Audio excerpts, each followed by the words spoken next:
reencarnação é uma demonstração do amor de Deus para nós? Tem uma pergunta aqui no capítulo 4 do Evangelho, vou ler ela, que é muito interessante e vai responder essa sua pergunta. É o capítulo 4 do Evangelho, ninguém poderá ver o reino de Deus se não nascer de novo. A pergunta 25, ou melhor, o item 25, que é uma questão, né? O castigo à encarnação, e somente os espíritos culpados estão sujeitos a sofrê-la?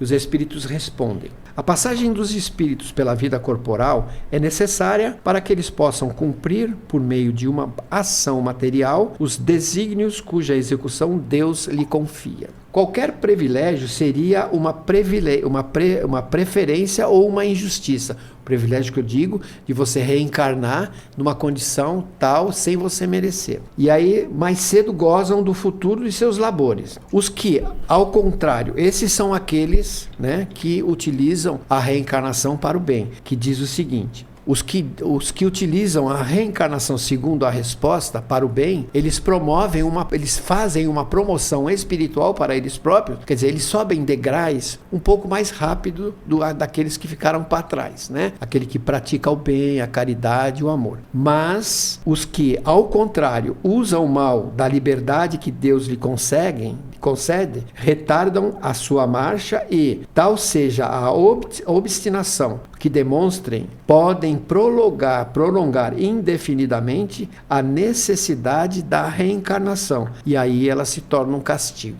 Entendi. Entendeu? Se vamos dizer assim, eu tenho evitado muito de falar de política.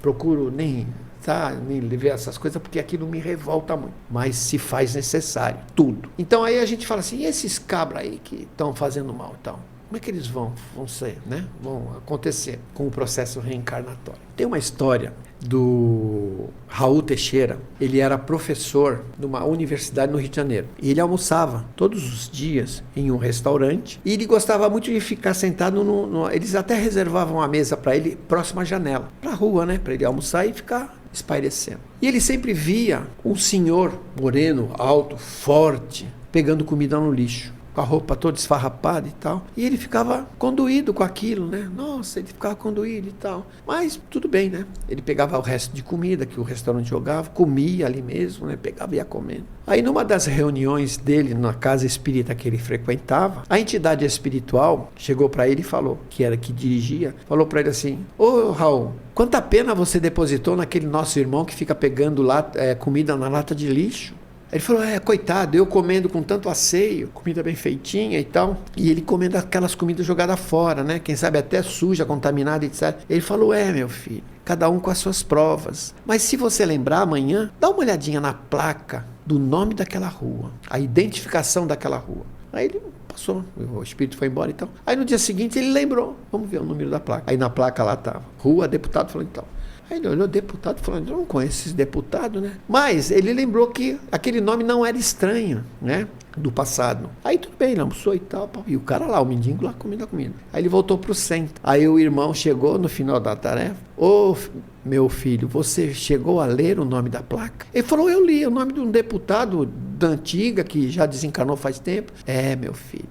A atração pelo nome e o doutor ou deputado daquele nosso irmão, era ele que fazia parte daquele nome no passado. Então, ele era atraído pelo nome da rua, aquilo trazia uma atração, mas ele não sabia que ele foi o deputado, que aquele deputado era um deputado corrupto. Ficou tão corrupto que ele está passando por essa situação. Então, essa é quando nós levamos a encarnação para o lado infeliz. Porque eu tenho certeza absoluta, que nós reencarnamos com um propósito. E os nossos irmãos que estão na direção do nosso Brasil, eles reencarnaram com o propósito de auxiliar no progresso do Brasil, mas encontrar as facilidades. E aí vem as determinadas consequências. E nós somos imediatistas. Nós queremos a vingança para ontem. Mas não é assim que funciona. Às vezes a gente não pede justiça, a gente pede vingança, né? E está no Evangelho isso. Jesus, ele não condena a justiça. Ou melhor, Jesus, ele não impede a justiça, mas ele condena a vingança. Está no Evangelho isso. Eu não lembro o capítulo, Sim. mas está no Evangelho, entendeu? Mas por quê? Tem uma passagem aqui que eu vou ler no livro No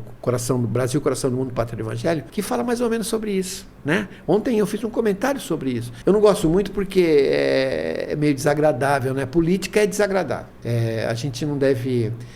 vamos dizer assim, incentivar e desincentivar. Não. Nenhum lado, né? Nenhum lado, nenhum outro. A gente não deve, nós como espíritas, né, como, vamos dizer assim, evangelizadores, a gente não deve instigar esse tipo de sentimento. Sim. Por isso que o amor, acima de tudo, é a chave de tudo. Então, se nós amarmos, nós vamos entender que esses nossos irmãos são irmãos equivocados. O que você achou desse corte? Coloca aqui nos comentários a sua opinião sobre esse tema. Para ver o episódio completo, é só pesquisar Recomeçar Podcast Espírita. E caso tenha ficado alguma dúvida sobre a doutrina espírita, é perfeitamente normal. Procure ler as obras de Allan Kardec.